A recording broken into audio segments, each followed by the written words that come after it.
अपनी target audience बनाने से पहले अपने से एक बहुत ही इंपॉर्टेंट सवाल पूछना पड़ेगा, और वो है कि आपका जो बिजनेस है या जो आपका प्रोडक्ट है या जो आप सर्विस प्रोवाइड कर रहे हो वो क्या प्रॉब्लम को सॉल्व कर रहा है। अगर आपके पास इसका जवाब है तो फिर हम आपकी टारगेट ऑडियंस बना सकते हैं। तो लास्ट वीडियो मैंने आपको बताया था कि स्मॉल बिजनेस ओनर्स के लिए टारगेट ऑडियंस क्या है और वो क्यों ज़रूरी है, राइट। इस वीडियो में आपको बताऊंगा कि कैसे हम एक टारगेट ऑडियंस बना सकते हैं स्मॉल बिजनेसेस के लिए। तो पहला स्टेप वही है कि आपको अपनी टारगेट ऑडियंस के बारे में रिसर्च करना पड़ेगा। रिसर्च करना पड़ेगा कि वो लोग कहाँ पे जाते हैं। फॉर एग्जांपल मेरी ऑडियंस जो है वो यूट्यूब और फेसबुक पे जाती है कुछ भी चीज़ रिसर्च करने के लिए। तो सिमिलरली आपको देखना पड़ेगा कि आपकी टारगेट ऑडियंस कहाँ पर है, वो अपना टाइम कहाँ पे स्पेंड करती है।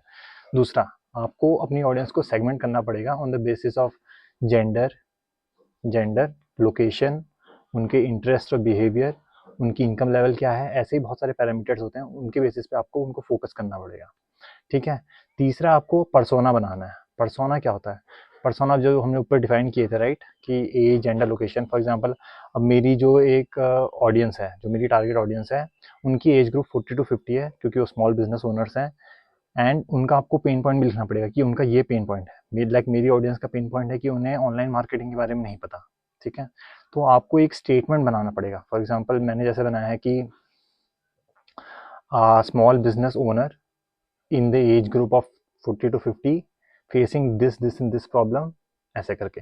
तो यही आपको एक पर्सोना बनाना पड़ेगा। एंड इस पर्सोना के बेसिस पे देन आप अपने अपनी जो भी मार्केटिंग है वो कर सकते हो, ठीक है। Last but not the least, सबसे इम्पॉर्टेंट, आप अगर ऐसा सोचो कि आपने एक बार ऑडियंस बना लिया, अगर आपको उसको रिफाइन नहीं करोगे, वो हमेशा के लिए चलती रहेगी, तो वो गलत है। आपको हर बार टेस्ट करते रहना पड़ेगा, उस ऑडियंस को रिफाइन करते रहना पड़ेगा, ताकि आपकी जो टारगेटिंग है वो एकदम एक्यूरेट बंदे के पास पहुंचे।